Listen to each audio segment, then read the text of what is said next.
Donc, on a fait 2 cours, si je ne me trompe pas, sur le problème du sionisme. D'accord?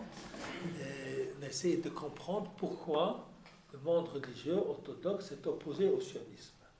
On a apporté 2 explications. Vous vous rappelez?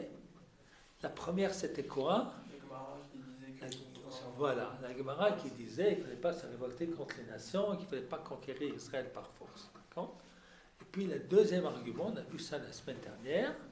Quel était-il? C'est ce que le Rav... comment est-ce que ça? Il disait que c'était... il avait dit des propos assez virulents contre le Rav Kook et il disait qu'il ne fallait pas les suivre parce que c'est pas des... Ah oui, parce que c'est pas venu par un mouvement religieux. Voilà. C'est-à-dire, on ne peut pas s'associer à des gens qui ne sont pas religieux. Ce sont les 2 raisons qui ont été apportées. La dernière fois, on a vu la lettre qu'il avait écrite, le Rabbi Chamoun Bassaman au Rabbanim du Mizrahi, et puis on a essayé de répondre, etc.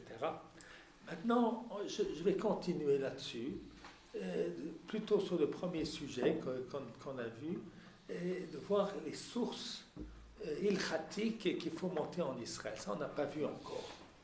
Alors, donc on a vu la Gemara, qui est un petit peu contradictoire, Koufchou Damoud Bet qui faut toujours habiter en Israël, on a vu la majorité non juive, que celui qui sort d'Israël, il est comme s'il est idolâtre, etc.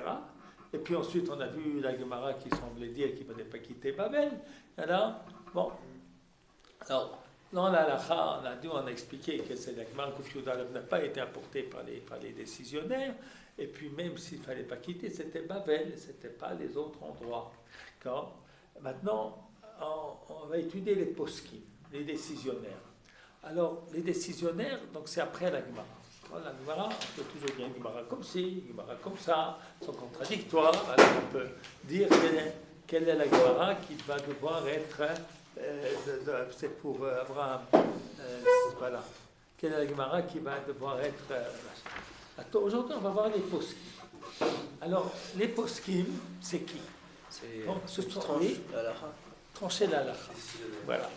Alors, qui sont les grands poskim? Alors, vous avez le Rambam, vous avez le Ramban, vous avez le Rabbeinu Asher. Parce qu'en vérité, les Rishonim, ils disent toujours la halakha. Ils commencent la Gemara, et puis ensuite, ils disent la halakha. Ramban, Ritva, Rashba, etc. Il y a des gens qui ont vraiment écrit des livres de halakha de manière systématique.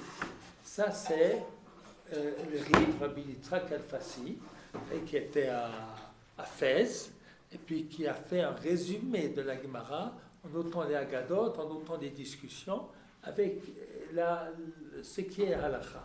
Hein?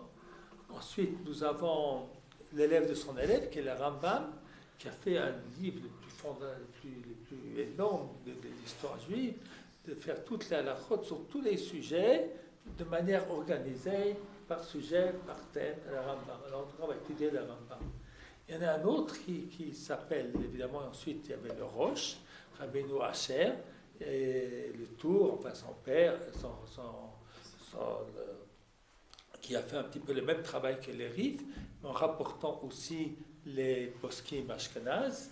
Et puis ensuite, nous avons son fils, le Tour, qui organise ça de manière par sujet, mais seulement les halachot qui ont lieu aujourd'hui, pas comme le Rambam surtout. Puis ensuite, le Shulchan Aruch. Alors, on va étudier aujourd'hui 2 des grands maîtres, et peut-être que si on a le temps, on verra un autre jour le Shulchan Aruch, si on peut trouver dans le Shulchan Aruch son opinion là-dessus. Alors, un des grands, c'est Rabbi Moshe ben Nachman. Il vient après Maïmonide. Et puis, on va l'étudier aujourd'hui avant Maïmonide. Après, on va étudier ce que dit le Rambam sur la mitzvah d'habiter en Eretz Israël. Alors, le Rambam, à mon avis, c'est un des 4 piliers du judaïsme. Les 4 piliers du judaïsme sur lesquels nous vivons aujourd'hui. Le premier, c'est Rashi. Sans lui, le Talmud, on n'aurait pas pu l'étudier. Il nous a décortiqué le Talmud, nous l'a expliqué de manière pédagogique et de manière extraordinaire. Et c'est aussi un commentaire de la Torah où il a mis en relation la Torah écrite et la Torah orale. C'est le plus grand des commentateurs de la Torah, Rashi. vous avez Rashi. Vous avez donc le Rambam dont on vient de parler, qui est à part les livres d'Halakha qu'il a fait, il a fait les livres de pensée juive, très importants, le guide des Écarrés. Et même dans son livre d'Halakha, il y a des parties qui sont des parties de philosophie juive, de la pensée juive. Et puis vous avez aussi dans les introductions de son commentaire de la Mishnah. À 23 ans, il a terminé son premier ouvrage, c'était le commentaire de la Mishnah. Puis à la fin de sa vie, il a écrit le Moré Nevuchim, les guides des Égarés. Et puis au milieu, il a fait le travail de Yad HaChazaka. Donc ça, c'est on a combien? Ça, on a vu deux. Maintenant, le troisième, à mon avis, c'est le Ramban, Rabbi Moshe ben Nachman. Il a fait beaucoup de choses. La première des choses qu'il a faites, c'est un commentaire de la Torah. Alors, à la différence de Rashi, que Rashi, c'est un commentaire de la Torah, qui est de citer finalement ce que les sages ont dit sur la Torah, mais finalement sans expliquer les idées. Ramban, c'est un commentaire philosophique, c'est-à-dire il n'explique pas seulement les mots, mais le sens des choses, il explique de manière directe des idées. Je pense que dans Rashi, il y a aussi des idées, c'est pour ça que j'ai écrit mon livre, le commentaire sur Rashi, pour montrer, mais ce n'est pas évident, c'est caché. Donc chez le Ramban, c'est dévoilé. Il est aussi un grand kabbaliste, le Ramban. Et puis, il a écrit des commentaires sur la Gemara, et puis il est le chef d'une école de beaucoup de commentateurs, comme le Rashba, le Ritva, Mouked Yosef, le Ran. Tout ça, donc c'est énorme. Et puis, il a aussi écrit des livres d'Halakha directement, des livres d'Halakha. Et entre autres, il a fait un commentaire sur le livre des commandements qu'a écrit le Rambam. Le Rambam a écrit un livre des commandements dans lequel il fait la liste des 613 commandements. D'accord? Parce qu'il y a une Gemara dans Makot qui nous dit qu'il y a 613 commandements. Dans la Torah, ce n'est pas marqué qu'est-ce qu'il y a un commandement, qu'est-ce qui n'est pas. Alors, il faut avoir une connaissance encyclopédique de toute la Gemara, de tous les Midrashim, Talmud Bavli, Talmud Yerushalmi, les Sifra, les Sifri de Mechilta, avoir tout dans la tête. Ça, c'est mitzvah, ça, c'est pas, etc. Et Ramban est venu après lui, il a accepté en gros la liste des mitzvot de Rambam, mais il y a des choses sur lesquelles il n'est pas d'accord. Il y a des choses que le Rambam a commentées comme mitzvah, il dit non, ça, c'est pas une mitzvah. Par exemple, le Rambam, il écrit que prier, c'est une mission de la Torah. Rambam dit non, la prière, c'est un cadeau de Dieu, pas une obligation. Pas une obligation de prier, ça n'a pas de sens. Non? Et puis, il y en a d'autres, et il y a d'autres mitzvot qu'il a ôtés. Après, ce qu'il a ôté, il a fallu qu'il remplace. Voilà. Il a fallu qu'il remplace.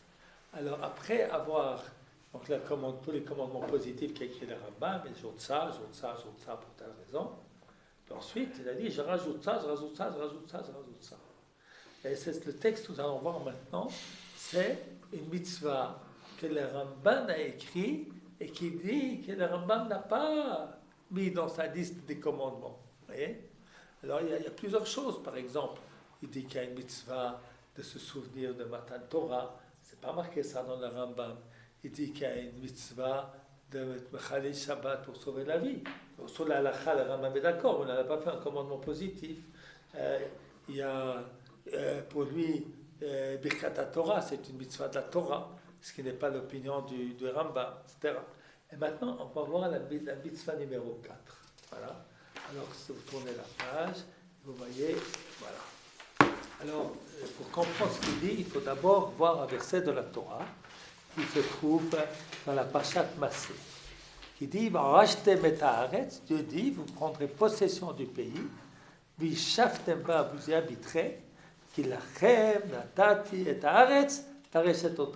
c'est à vous que j'ai donné le pays pour que vous en preniez possession. Écrit le Ramban, Sagot Ramban, vous voyez le titre, le Sefer HaMitzvot le Ramban, Shirchat HaAsim.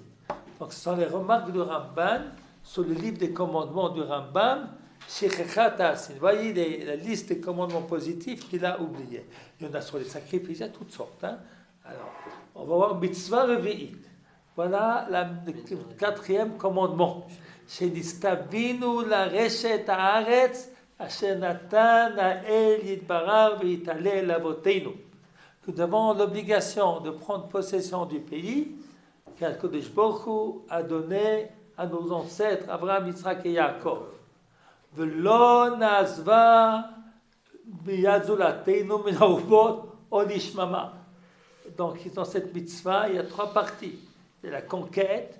Il n'y a pas le droit de laisser aucune partie de notre terre à une autre nation, en lishmama ou en désolation. Vous voyez?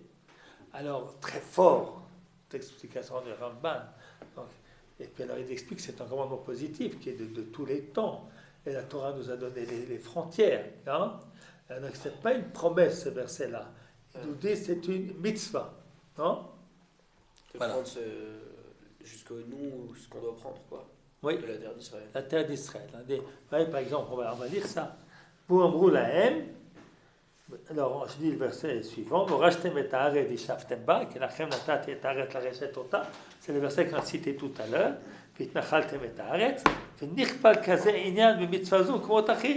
Et ce commandement est répété plusieurs fois dans la Torah. Je donne comme exemple, dans Parshat Dvarim,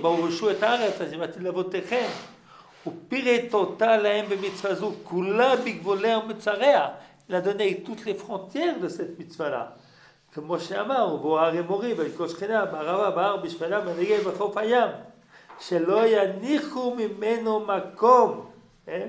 pour qu'il ne laisse aucun endroit vide. Voilà. Et puis maintenant, on va sauter, donc c'est une mitzvah.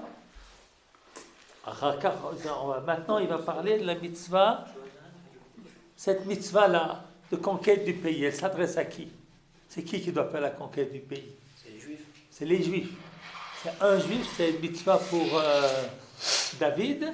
Non, c'est une mitzvah collective. C'est une mitzvah collective. D'accord? C'est une mitzvah collective, tout à fait. D'accord? Alors, maintenant, ensuite, il vient Vomer Ani, qui est Ani. Chab, il a parlé de la mitzvah collective, maintenant, il va parler de la mitzvah individuelle. Vomer Ani.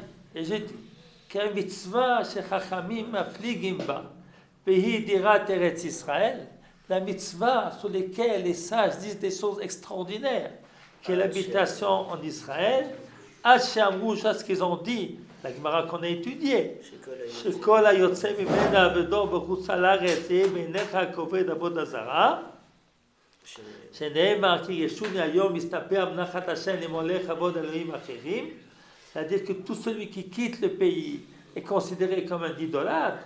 Vous l'a dit à flagot gdolot, il y a encore d'autres choses extraordinaires. שאמרו בו, d'où ça vient? הכל הוא ממצוות הזה שנסתווינו לרשת הארץ ולשבת בה. Tout cela vient du commandement positif de prendre possession du pays et de l'y habiter.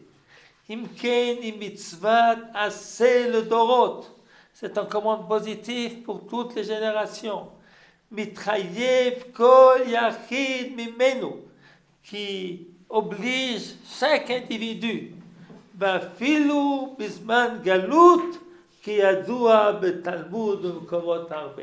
Et même en temps d'exil. D'accord? Donc le Ramban, il est très très loin. Donc vous voyez, il a tranché comme la première Gemara de Ktuvot ou comme la deuxième? Comme la première Gemara. Il rapporte uniquement la Gemara qu'il faut habiter en Israël. Il ne rapporte pas du tout la Gemara de Rabbi Yehuda qui dit que celui, il ne faut pas se révolter contre une nation. Il ne rapporte pas ça. Donc pour le Ramban, tout ça, c'est pas halakha. C'est très important. D'accord? Alors, vous savez, l'expression de ceux qui parlent d'Eretz Israël Ashlema, hein, prennent leur source dans le Ramban, qui dit qu'il ne faut pas laisser même un morceau de terre dans la possession d'autrui. Voilà. Maintenant, la question se pose. C'est quoi les frontières d'Israël? Hein? Les frontières d'Israël. C'est Oui. plus long que la carte actuelle. Ah, alors, quelles sont les frontières d'Israël? on a dit, Alors, ça, c'est très compliqué. Très, très compliqué. Quelles sont les frontières? Il y a les frontières qui sont marquées dans la paracha de Mas'é, okay? Mais dans l'histoire, ça a beaucoup changé. Ça, c'est très compliqué. Non? Très compliqué. Et voilà. Maintenant, vous allez voir, cette question de frontières est importante. Alors, donc, le Ramban, eh bien, il dit attention, il ne faut laisser comment on appelle, c'est pas l'autonomie. Un pays, il est l'indépendance. On doit être indépendant dans notre pays et sur toute la terre d'Israël. C'est pas dire que l'étranger ne peut pas y habiter, il peut y habiter, comme un Anglais peut habiter en France, d'accord? Mais la France, elle reste sous l'autorité française. Ainsi, ça doit être Israël, d'après le Ramban, d'accord? Maintenant, la question qui se pose, pourquoi le Rambam n'a pas compté ça comme mitzvah? Voilà. Là, vous allez voir le Megillat Esther. Le Megillat Esther, c'est un commentaire qui est venu sauver le Rambam des remarques du Rambam. D'accord? Je crois qu'il s'appelle Di Leon, il était en Italie. Nireli. Là, vous allez voir qu'est-ce que lui, il explique. Kima shelom na'ahara. La raison pourquoi le Rambam ne l'a pas compté, les fiches et mitzvot, Yerushat Haaretz v'Yeshivata, lo nahaga rak bimei Moshe v'Yoshua v'David, v'chol zman shelo galu me'artzam, n'a eu lieu que lorsqu'on n'était pas exilé. Aval achar shegalu me'al admatam, mais une fois qu'ils ont été exilés de leur terre, en mitzvazu noeget le dorot adet b'Mashiach. Vous voyez l'argument du monde orthodoxe. Il faut attendre la venue du Mashiach. Et c'est comme ça qu'il explique le Rambam. Qui aderab, bien au contraire, istabinu lefi ma shamru besof ktubot, shelo nimrod beumot, l'aret nikbosh et haaretz bechoska. On n'a pas le droit d'aller conquérir le pays avec force. Borchichu et pasuk ishbati et tremenot Yerushalayim, il a apporté comme preuve le verset de Shir HaShirim. D'accord? Alors vous voyez, Ramban apporte les Gemara de Kuf Yud Amud Bet, d'Esther Omer, sur le Gemara apporte Kuf Yud Amud Aleph. Voilà, et ça correspond tout à fait à ce que je vous ai expliqué, l'argument des Haredim, qui disent qu'il faut attendre la venue du Mashiach, comme ça écrit le Megillat Esther. Maintenant, on va étudier le Rambam lui-même. Est-ce que le Rambam lui-même, il parle d'Eretz Israël, il ne parle pas d'Eretz Israël, il pense qu'il faut habiter en Israël, pour voir est-ce que c'est juste ce que dit le Rambam. C'est vrai qu'il n'a pas compté comme mitzvah positive. À mon avis, ce n'est pas tout à fait vrai, je vous l'expliquerai tout à l'heure. Maintenant, il est certain que le Rambam, il pense aussi qu'il faut habiter en Israël dans toute génération. Et on va passer à la page d'après. Attends, non, on va encore faire un petit morceau du comment est-ce qu'il s'appelle, du Megillat Esther.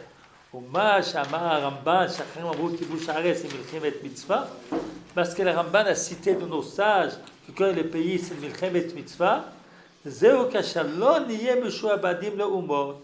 qu'on ne sera pas soumis aux nations. D'accord?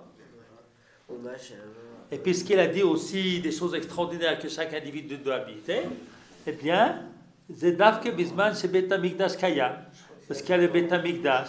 אבל עכשיו אין מצווה לדור בו. יפה. אין מצווה לדור בו. כן. Voilà. Alors maintenant, on va regarder la Rambam. Parce que la Rambam, vraiment, il pense qu'il n'y a pas de mitzvah d'y habiter. Alors regardez, c'est Rambam, Ilchot Melachim, chapitre 5. On va regarder d'abord la Lacha Yud Bet, la dernière. Le Olam. Ça veut dire quoi, le Olam? Le monde. Non. Non. De tout temps. Le Olam Yadur Adam Beretz Israël, Vafilu Beir Sheruba Akum. C'est-à-dire, en tout temps, un homme doit habiter en Israël, même dans une ville à majorité non juive. Il ne doit pas habiter en Chutz Laaretz, même dans une ville à majorité juive. שכל היוצא לחוץ על הארץ כאילו עובד עבודה זרה. d'accord?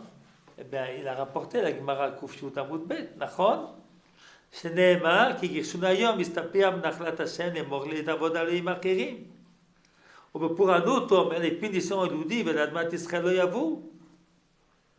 ensuite il nous dit כשם שאסור לצאת מהארץ לחוץ על הארץ, כך אסור לצאת מבבל לשאר הארצות.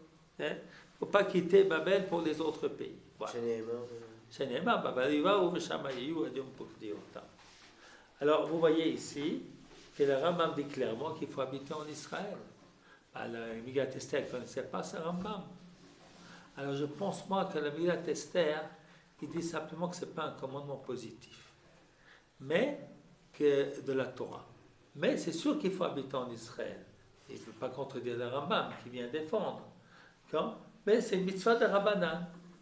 Voilà, il faut habiter en Israël parce que petit à petit, s'il y a des Juifs qui habitent en Israël, eh bien, on va retrouver notre indépendance, et puis on va pouvoir, voilà, et la mitzvah va recommencer. Maintenant, moi, je pense encore autre chose que ce qu'a dit d'après le Megillat Esther.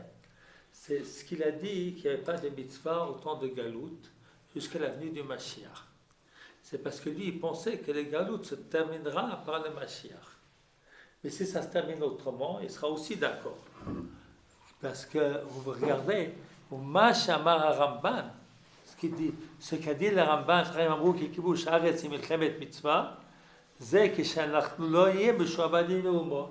c'est lorsqu'on n'est pas sous la soumission des nations. C'est-à-dire que dès le moment qu'on est indépendant, la mitzvah revient, même d'après le Megillat Esther. Non? Il a dit Mashiach, parce qu'à son époque, dans les années 1200, 300, il ne voyait pas qu'on allait, comment on va venir en Israël, certainement grâce au Mashiach. Non? Mais c'est-à-dire que tant que la terre n'est pas dans la main des Juifs, on ne peut pas dire qu'il y a une mitzvah. Dieu nous a punis de sortir en galoute, alors sortir en galoute. Donc c'est pas une obligation de ce que Dieu ne le veut pas. Et dès le moment qu'on retourne en Israël et qu'on peut y habiter, même pour le Megillat Esther, c'est un commandement positif de la Torah. Et même pendant le temps du galout, il sera d'accord que c'est une mitzvah de Rabbanan. Ce n'est pas un commandement positif, mais c'est une mitzvah de Rabbanan. Parce que la mitzvah, c'est l'indépendance. Alors le Rambam, qu'est-ce qu'il dit? Il faut habiter en Israël, même dans une ville, la majorité non-juive. On n'est pas indépendant dans ce cas-là. Et malgré tout, il faut le faire. Bon, voilà, c'est de Rabbanan. Maintenant, je vais vous lire un autre paragraphe du Rambam pour vous expliquer à quel point le Rambam il voit l'importance d'habiter en Israël. Regardez la lachatet.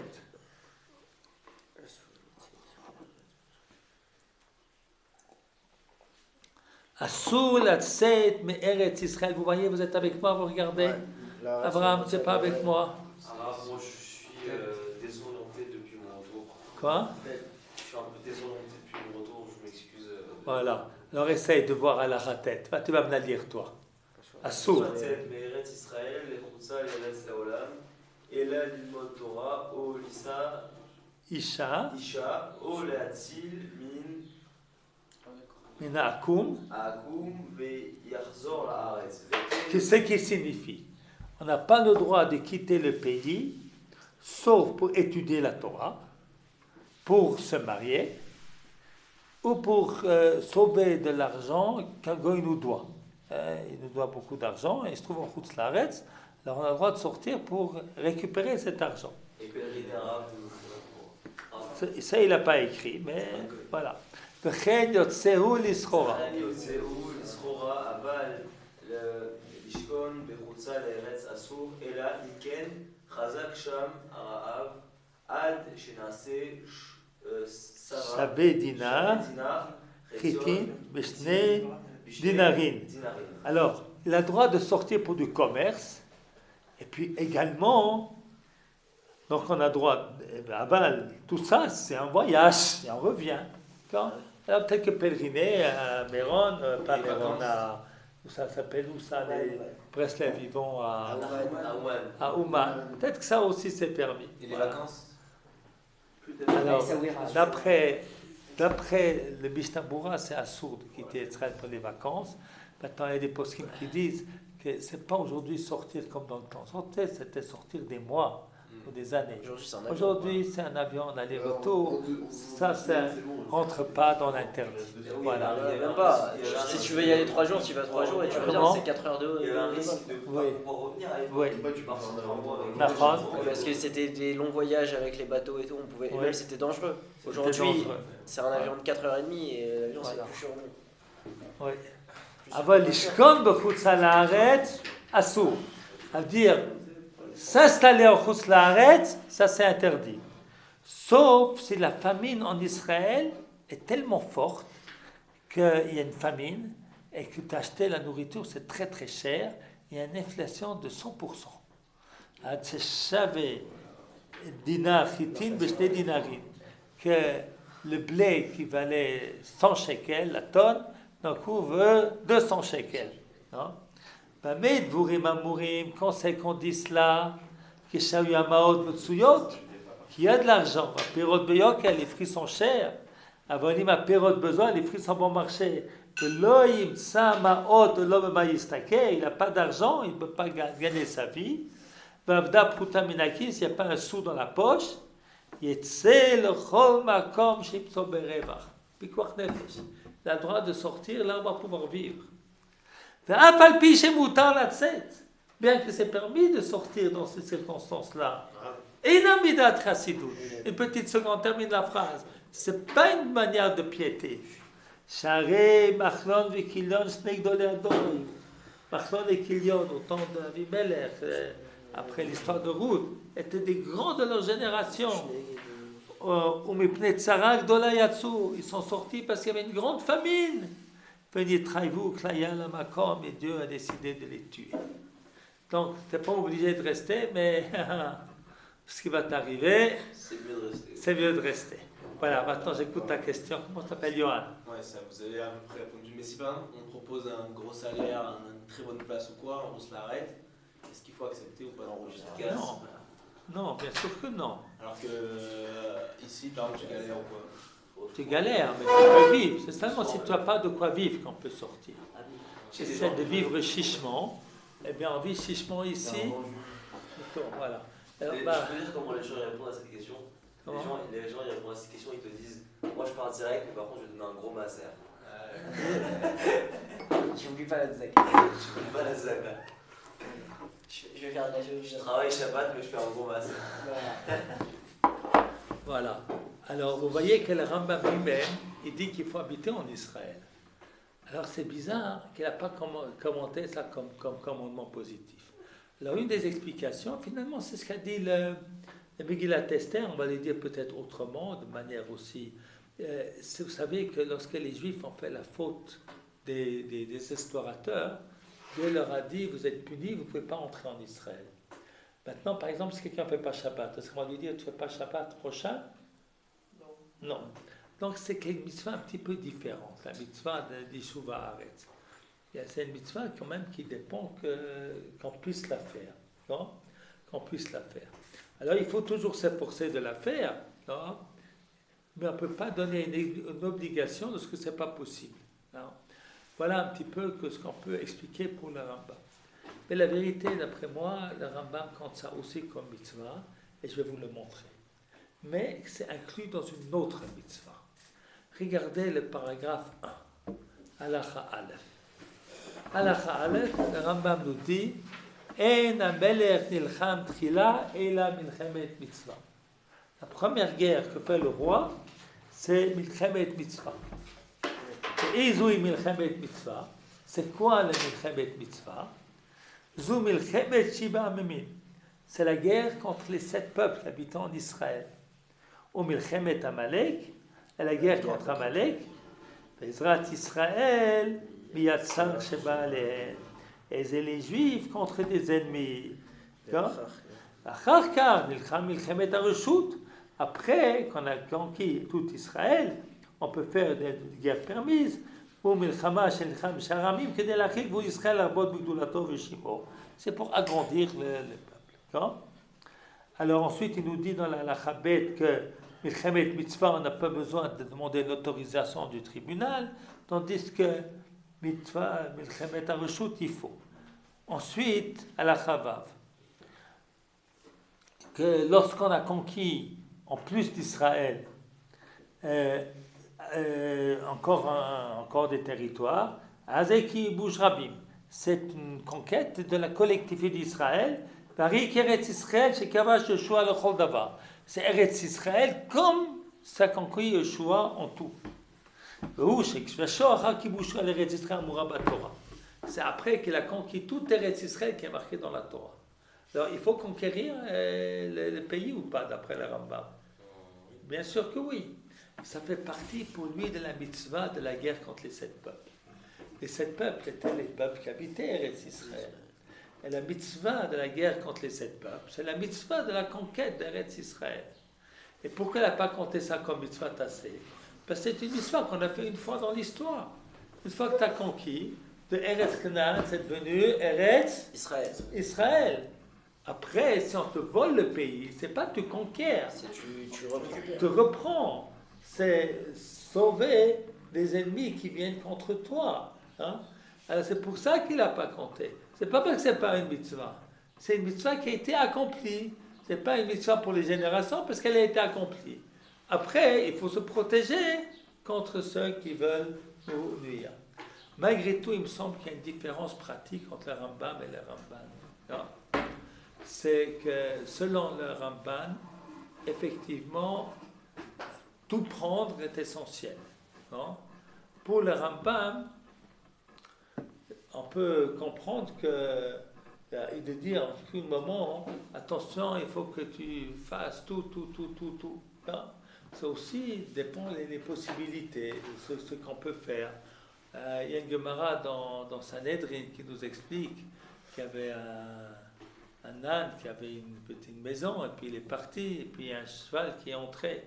Et puis maintenant l'âne veut revenir, mais il y a le cheval qui se trouve. C'est les difficultés de notre goula à nous.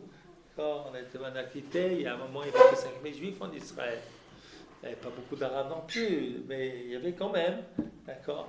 Et puis maintenant on revient, c'est difficile. Là, il faut de la patience. Il faut de la patience, et puis si c'est nécessaire parfois de faire des accords intérimaires pour vivre en paix avec les autres gens qui habitent ici, selon le Rambam, à mon avis, c'est permis. Voilà. C'est pas la même. Pour le Ramban, la conquête d'Israël, c'est un peu comme pour Rabbi Yehuda Halevi, c'est un des fondements du judaïsme. Pour le Rambam, c'est une mitzvah très importante, mais c'est peut-être pas la plus importante. Pour le Rambam, ça? Pour le Rambam, d'accord? C'est plutôt un moyen, quand c'est en Israël, on peut vivre chez soi, on peut étudier la Torah, on peut avoir des yeshivot, etc. Voilà. Alors, on a étudié un petit peu, donc on voit que, et d'après le Rambam, et d'après le Ramban, nous avons l'obligation d'habiter en Israël. Donc, ce qu'il faut démontrer, c'est QFD, c'est qu'il ne faut pas retourner, après la yeshiva, on ne va pas retourner en France. On peut retourner, si on a besoin de faire des études 1 ou 2 ans, pour machin, avec l'intention de revenir en Israël. Parce que notre pays, c'est quoi? C'est Israël. Olam yadur adam beretz Israël, afilu be'ir sheru ba'akum. Il faut mieux vivre en Israël, même dans une ville à majorité non-juive, qu'habiter en Rousse-la-Rèche, même dans une ville à majorité juive. C'est la halakha, d'après tous les décisionnaires, et Ramban, et Rambam. Il y a peut-être des nuances entre eux, mais pas des différences fondamentales. Le Seder Rabotai, zéro pour aujourd'hui. Regardez la prochaine. Hein? Regardez. Vous regardez bien, c'est